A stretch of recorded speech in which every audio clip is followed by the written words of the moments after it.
اسی طرح کوئی مسجد ہو، وہاں بھی اگر آپ دیکھیں کہ جتنے بھی نمازی ہیں، اگر ان سب کو کسی نہ کسی درجے میں کام میں شریک کر لیا جائے تو وہ مسجد بہت جلدی پھلے پھولے گی. اور اگر کسی مسجد کے اندر صرف چند ہی لوگوں کی مرضی چلے تو آپ نے دیکھا ہوگا کہ عموماً اس کی ایکٹیویٹی محدود ہوتی ہے. اسی طرح کوئی ادارہ جیسے یہ آپ کا ہے، تو اس میں بھی ترقی صرف اس وقت ہو سکتی ہے جب اس آیت پر عمل کیا جائے، کل قد علم صلاتہ و تسبیحہ، کہ اپنے اپنے دینی فرائض بھی پتا ہوں کہ ہماری ذاتی عبادات کیا ہے، اور اس کے علاوہ گھروں میں رول کیا ہے اور باہر رول کیا ہے. ذمہ داریوں کا صحیح تعین ہو، اور پھر ہر ایک اس میں ایفیشینٹ بھی ہو، ہر ایک اپنی تسبیح جانتا ہو، اپنا دائرہ کار جانتا ہو، کہ کلن فی فلک یسبحون بھی ہو، اور پھر ایکٹیو ہو. یہ نہیں کہ سارے کام کچھ لوگوں پہ ڈال دیے جائیں اور انہی کو آ کے ہر مطالبہ کر دیا جائے. اچھا اب آپ ایک اسکول بھی کھولیں، اچھا اب آپ لڑکوں کے لیے بھی کچھ کریں، اچھا اب آپ بوڑھوں کے لیے بھی کچھ کر دیں. بھی آپ بھی تو اسی پروگرام کا حصہ ہیں. کس سے کہہ رہے ہیں؟ جب لوگ آ کے مجھ سے بہت سے مطالبے کرتے ہیں نا، اب آپ یہ بھی شروع کریں، اب آپ یہ بھی شروع کریں، تو میں مسکرا دیتی ہوں کہ اب ان کو کیا میں کہوں کہ یہ کیا صرف میری ذمہ داری ہے، کسی اور کی بھی ہے؟ ہم سب کی ہے نا. جو قومیں ترقی کرتی ہیں وہ سارے کے سارے کام کرتے ہیں، وہاں فارغ کوئی نہیں ہوتا. وہ صرف چند لوگوں کی ذمہ داری نہیں ہوتی. کسی بھی ترقی یافتہ ملک میں جائیں، وہاں صرف یہ نہیں ہوتا کہ سارا کام حکومت کرتی، وہاں بچہ بچہ انوالوڈ ہوتا ہے. وہاں ہائی اسکول کا سرٹیفکیٹ بچوں کو نہیں ملتا جب تک 40 آورز مسٹ ہے کمیونٹی سروس دینا.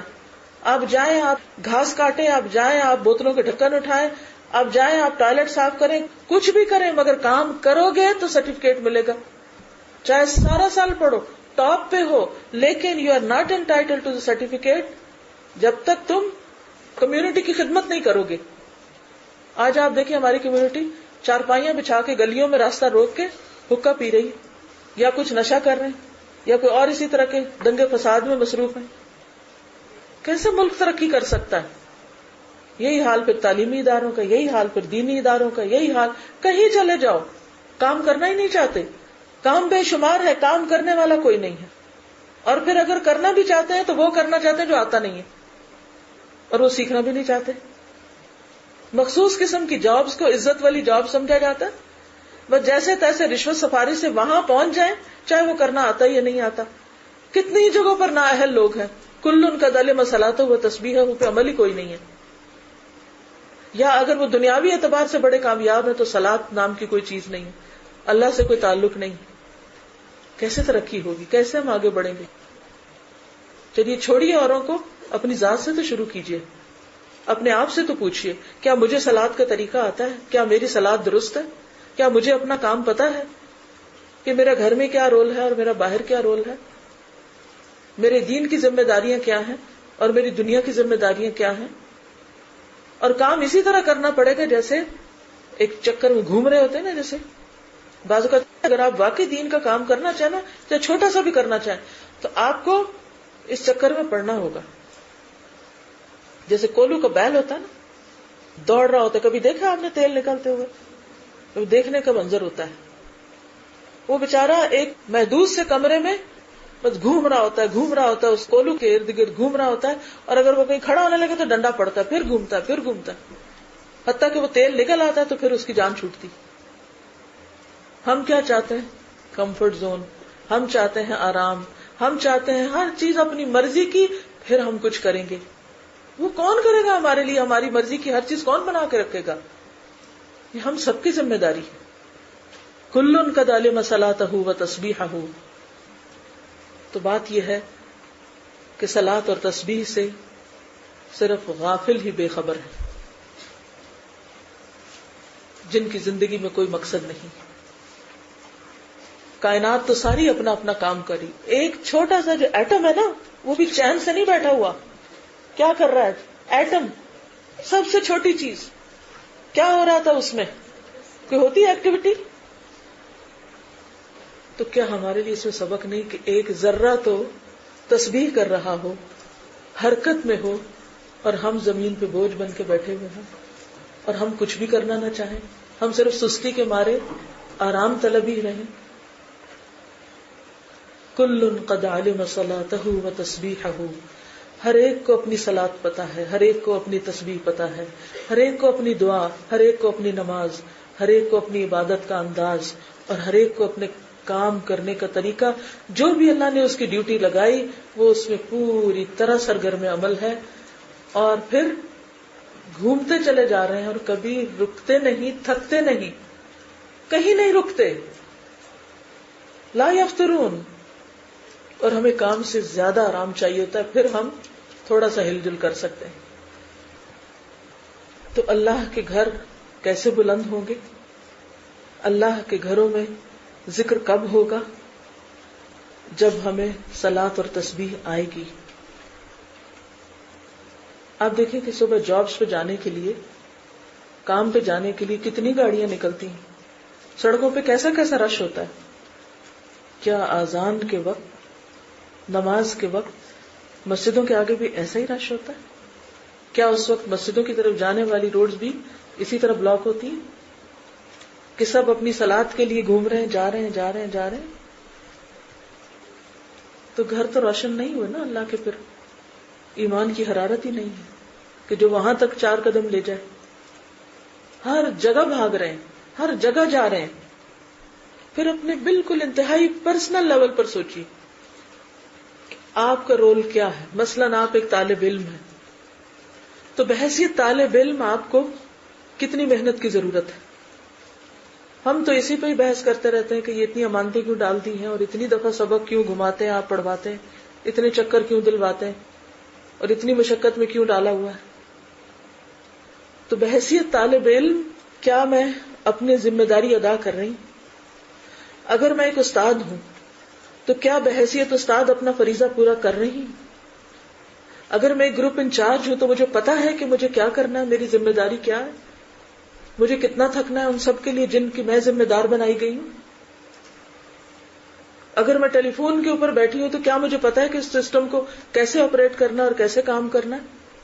اگر میں کسی کمپیوٹر پہ بیٹھی ہوں تو کیا مجھے پتا ہے، میں نے سیکھا کہ اس کو کس طرح استعمال کرنا ہے اور کس طرح بیسٹ پاسبل وے میں اس سے دین کا کام لے سکتی ہوں.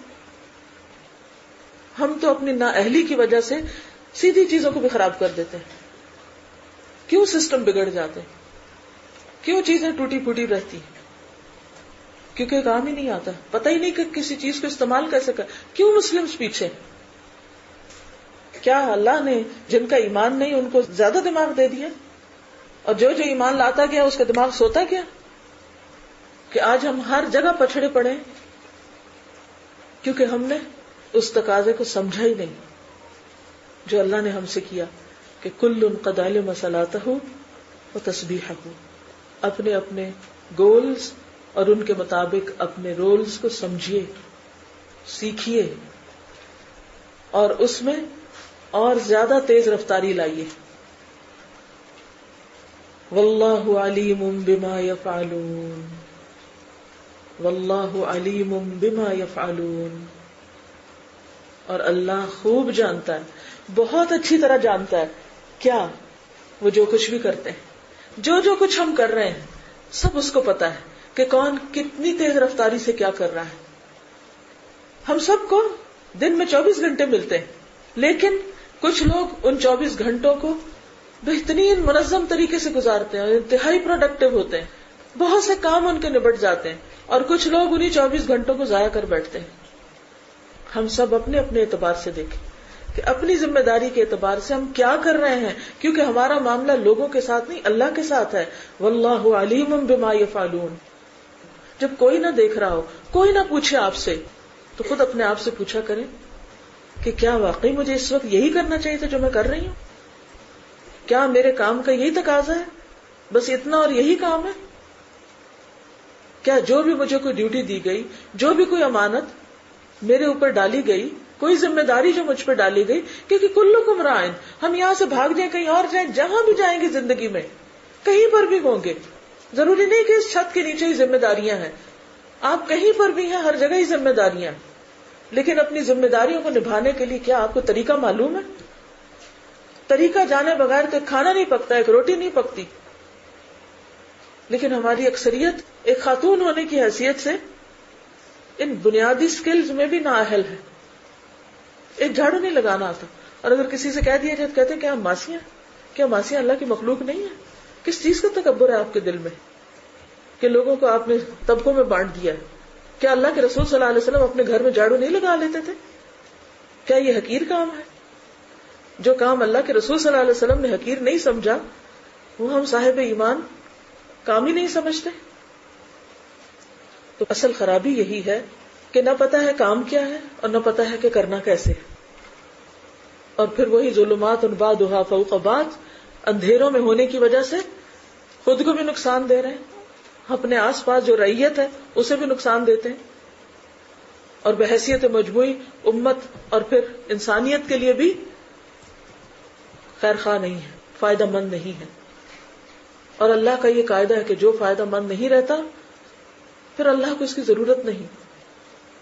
اور اس کے برعکس اما ما ينفع الناس فيمكث في الارض، ایسے لوگ زمین میں جم جاتے ہیں جن کے بارے میں اسی صورت میں آگے اللہ کا وعدہ ہے کہ اللہ ان کو جما دے گا.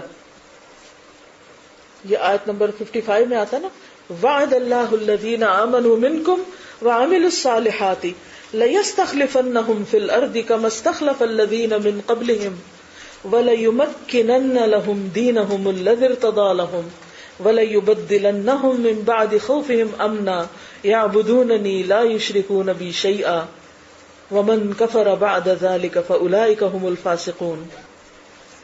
ہم آرگنائزیشن میں ہو تو اپنے ورک ٹائٹل پتا ہو اور ان کی ڈیٹیلز پتا ہو کہ مجھے اگر اس جگہ پہ کھڑا کیا گیا ہے تو میں نے کرنا کیا، چاہے میں گیٹ پہ کھڑی ہوں یا میں کہیں بھی، کیا مجھ سے ایکسپیکٹڈ ہے. نہیں پتا تو معلوم کر لیں. کلن قد علم، ہر ایک کو خود معلوم کرنا ہے، ہر ایک کو خود جاننا ہے. صرف ہم دوسروں پہ رسپانسبلٹی نہیں ڈال سکتے کہ کسی نے بتایا ہی نہیں اور ہم موج کر لیں. کبھی ہم ماں باپ کو بلیم کرتے ہیں، انہوں نے ہمیں کچھ سکھایا نہیں.